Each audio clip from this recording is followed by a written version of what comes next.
From Showhawk Media, this is Filmmaking Footnote with your host, Michael Hall. You're listening to Episode 5.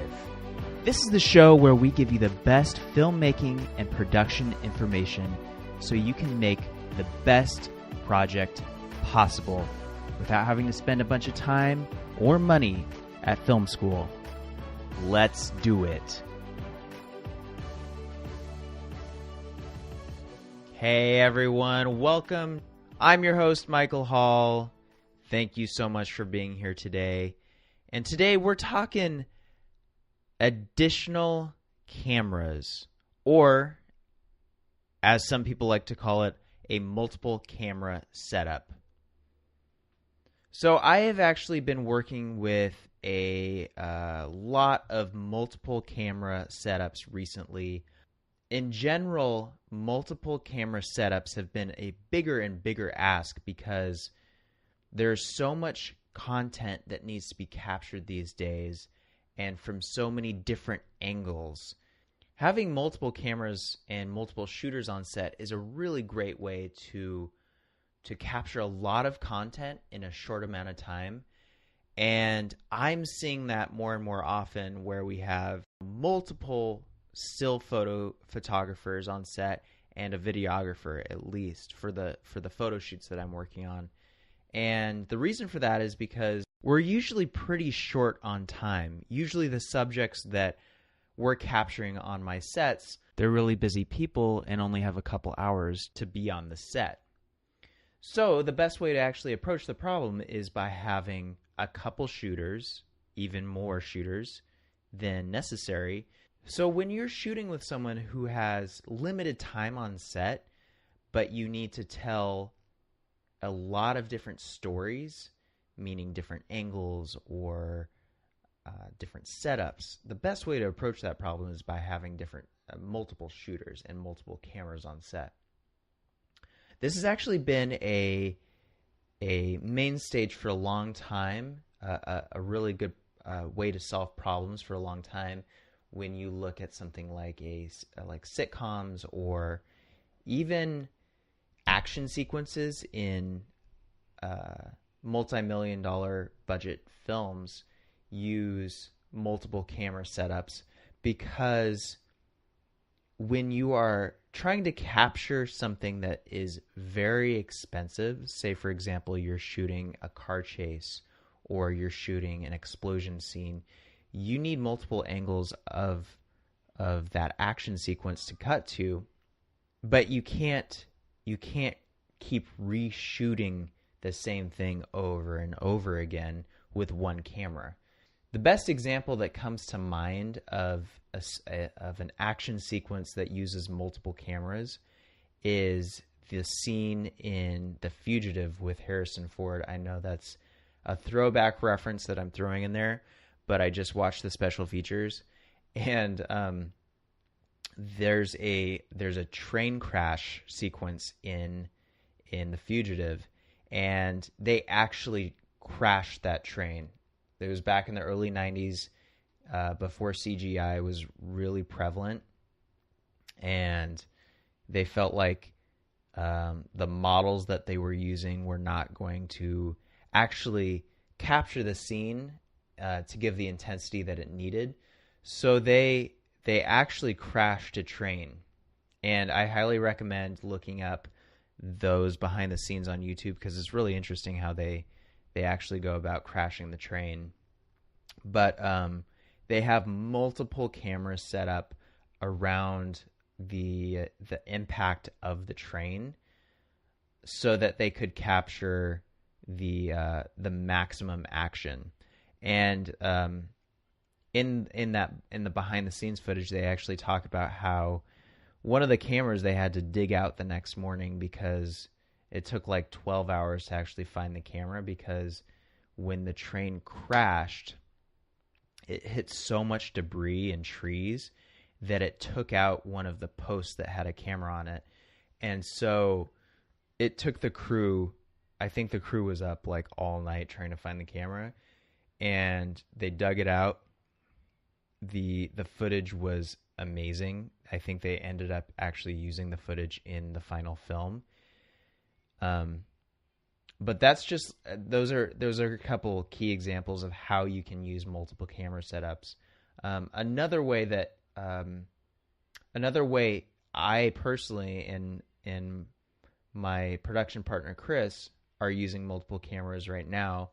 We're producing a documentary, and we are shooting with a lot of, I guess you would call them quote unquote influencers. That's a term a lot of people like to throw around now. An influencer is someone who has a lot of credibility in their field, whether they've written books or they're a podcaster, or they just have a lot of clout in their industry. So we're shooting with a lot of influencers right now, and these guys don't have a ton of time to give to us. It's actually, it's really nice that they're able to sit down with us for an hour to an hour and a half. So the way Chris and I approach this, since we want the documentary to look interesting visually and we want to have different camera angles, but we don't have a lot of time with the subjects themselves, we set up at least 2 cameras in the room when we're doing the interview to cut back and forth between. And it's worked really well for us. Every single interview that we've done so far has had at least 2 cameras, which gives us a lot of range between the two to cut back and forth between. And I was actually reading earlier that like I mentioned, a lot of sitcoms use multiple camera angles because they tape in front of a live audience and they want it to feel real and dynamic.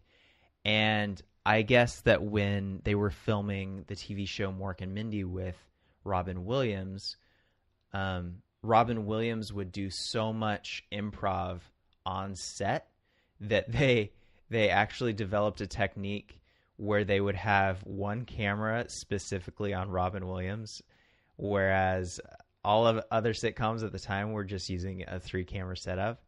And so they added a 4th camera just to follow Robin Williams because he was, he's Robin Williams. He just, he would do whatever he felt like at the time. And with the 3-camera setup, they couldn't capture everything. They would miss a lot of stuff because he would go off his marks.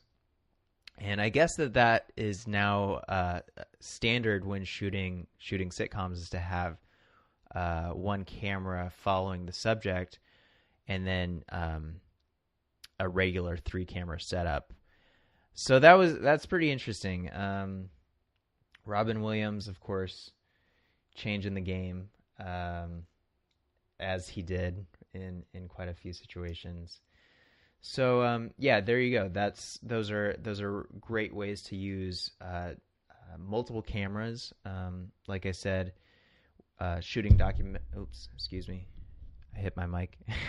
So shooting documentaries, great way to, or a really great time period to incorporate a multiple camera setup. Sitcoms is a great example of when to use multiple cameras. Action sequences, like I said, with the example of The Fugitive, and then shooting people or celebrities or subjects that don't have a lot of time, but you're trying to capture a lot of content. This is a really great way to capture a lot in a short amount of time with a subject. There is one downfall of using a multiple camera setup, which is you cannot be quite as dialed with your lighting. You have to be a little more flexible. When you're using one camera, you can get really, really tight with your lighting, and you can get that beautiful cinematic lighting that everybody loves. But when you have multiple cameras, you have to be a little more flexible since the cameras are set up at different angles.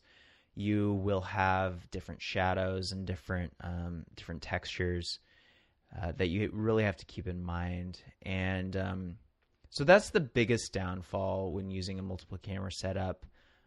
But in my experience, I shoot a lot with natural light, shoot a lot outdoors, And for our documentary, when we've shot inside with our lighting setups, we've been forward thinking and thought a lot about the shots, and so it hasn't been incredibly detrimental. But if you are thinking about using a multiple camera setup, just keep that in mind. That's a challenge you will face.